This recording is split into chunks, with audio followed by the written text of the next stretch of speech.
নির্বাচন ঘিরে জঙ্গি হামলা হওয়ার কোনো আশঙ্কা রয়েছে? পুলিশের আইজিপি মহোদয়ের পক্ষ থেকে এমনই একটা আশঙ্কার বার্তা শোনা গেল।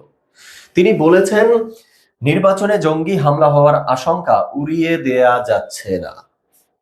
আর কয়েকটা ঘন্টা পরে ফাইনালি নির্বাচন অনুষ্ঠিত হওয়ার কথা, যেখানে নির্বাচন নিয়ে জনমনে আনন্দ উৎফুল্লের চেয়ে ভয়, ভীতি, শঙ্কা, উদ্বেগ বেশি দেখা যাচ্ছে।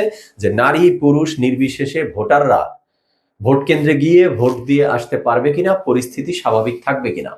ঠিক সেই মুহূর্তে যখন জঙ্গি হামলা হওয়ার মতো আশঙ্কা প্রকাশ পায়, তখন জনমনে এই শঙ্কা, উৎকণ্ঠা, উদ্বেগ আরো বহুগুণ বেড়ে যায়। তাছাড়া ট্রান্সপারেন্সি ইন্টারন্যাশনাল বাংলাদেশের পরিচালক ইফতেখারুজ্জামান বলেছেন, আওয়ামী লীগ ঘোষণা দিয়ে নির্বাচন বিরোধী অবস্থান নিয়েছে, নির্বাচনে সহিংসতা করার চেষ্টা তারা চালাচ্ছে। তো দর্শক শ্রোতা, আমরাও বাস্তবে একটু দেখার চেষ্টা করি যে ইলেকশন কমিশন কর্তৃক তো অলরেডি নির্বাচনী প্রচার প্রসার, সভা সমাবেশ, মিছিল মিটিং সবকিছু বন্ধ করে দিয়েছে। তো তারপরে সমগ্র দেশের নির্বাচনী পরিস্থিতিটা কেমন, চলুন একটু তথ্যচিত্রে দেখি। আমরা দেখতে পাচ্ছি বিএনপি জামাত সংঘর্ষে রণক্ষেত্র পঞ্চগড়, নেত্রকোনায় 4 ভোট কেন্দ্র সহ 5 বিদ্যালয়ে আগুন, চাদর মুড়ি দিয়ে জামাত আমিরের নির্বাচনী বুথে আগুন। এরপরে কুমিল্লায় পুকুরে র্যাবের অভিযানে দেশি বিদেশি অস্ত্র উদ্ধার। দাঁড়িপাল্লার পক্ষে ভোট কেনার অভিযোগে 2 জন আটক, পরে বিএনপি জামাতের সংঘর্ষে আহত 4। এটা বগুড়া 4 আসনের ঘটনা। নির্বাচনের আগ মুহূর্তে হঠাৎ করেই ঢাকা বিশ্ববিদ্যালয় ভিসির পদত্যাগের ঘোষণা। গভীর রাতে পুড়িয়ে দেয়া হলো ভিপি নূরের অস্থায়ী নির্বাচনী কার্যালয়। তো এই হলো সমগ্র দেশের এই মুহূর্তের নির্বাচনী অবস্থা। তো দর্শক শ্রোতা, যে দুটো বিষয় নিয়ে আজকে কথা বলবো সেটা হলো জঙ্গি হামলা বা আওয়ামী লীগ সহিংসতা চালাতে পারে, এটি একটি বিষয়। আরেকটি হলো এই মুহূর্তে এসে ঢাকা বিশ্ববিদ্যালয়ের ভিসি কেন পদত্যাগের সাউন্ড দিচ্ছে, তিনি কেন পদত্যাগ করতে চাচ্ছেন। তো চলুন ডিরেক্ট হিট দ্য পয়েন্টে।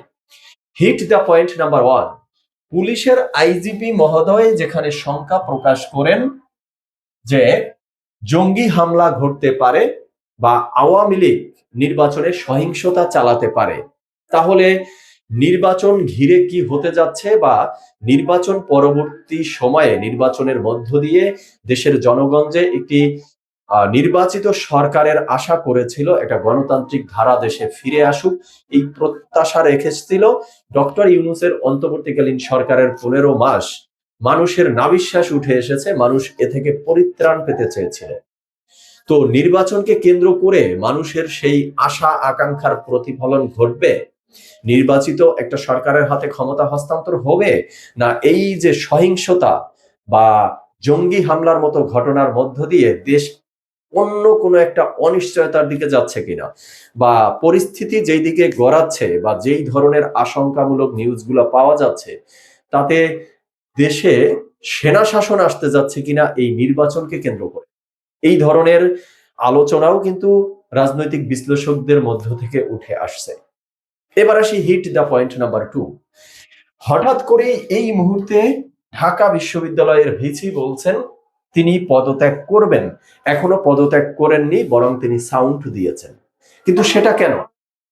তো এই বিষয়ে আমরা দেখছি যে ঢাকা বিশ্ববিদ্যালয়ের ছাত্রদল নেতা আবিদুল ইসলাম আবিদ বলেছেন, নীলক্ষেত সংক্রান্ত ব্যালট কারচুপির অভিযোগে ফেঁসে যাবে বিধায় আগেই ডেনমার্কের উদ্দেশ্যে সেফ এক্সিট নিচ্ছেন ভিসি স্যার নিয়াজ আহমেদ। স্যারকে অনুরোধ করব, সাহস থাকলে থেকে যান।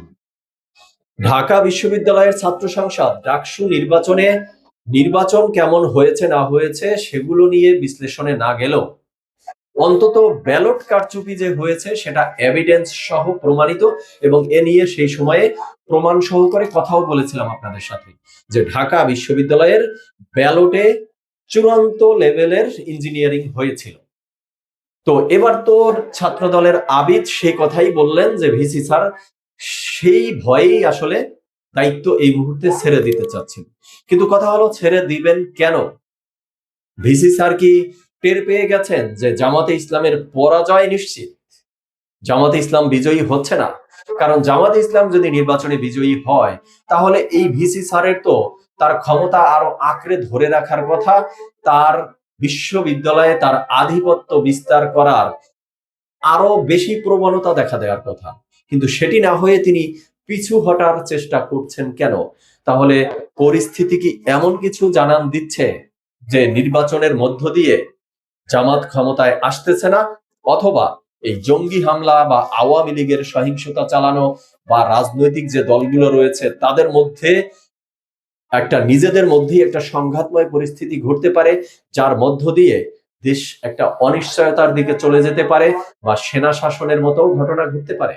তো কনক্লুশনে এসে যে প্রশ্নটা রাখতে চাই, নির্বাচনের এই মুহূর্তে যে জঙ্গি হামলার আশঙ্কা সামনে এসেছে, এরা আসলে কারা, কাদের দ্বারা পরিচালিত হচ্ছে, বা কাদের উদ্দেশ্য বাস্তবায়নের জন্য এরা এখন মাথাচাড়া দিয়ে উঠতে চাচ্ছে?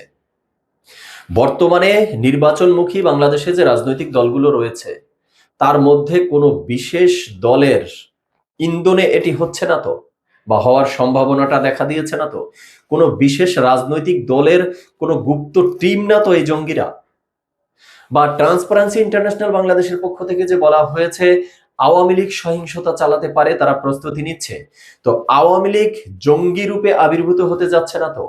মানে জঙ্গির সাথে আওয়ামী লীগ বা আওয়ামী লীগ জঙ্গি রূপে আক্রমণাত্মক হবে, এটা কি আওয়ামী লীগের ক্যারেক্টারের সাথে যায় কিনা, বা বাংলাদেশের রাজনৈতিক দলের কোনো দলের সাথে যায় কিনা, সেই মতামত দর্শক শ্রোতা আপনারা দিবেন। আজ এ পর্যন্তই। সবাই ভালো থাকবেন, সুস্থ থাকবেন। ধন্যবাদ সবাইকে।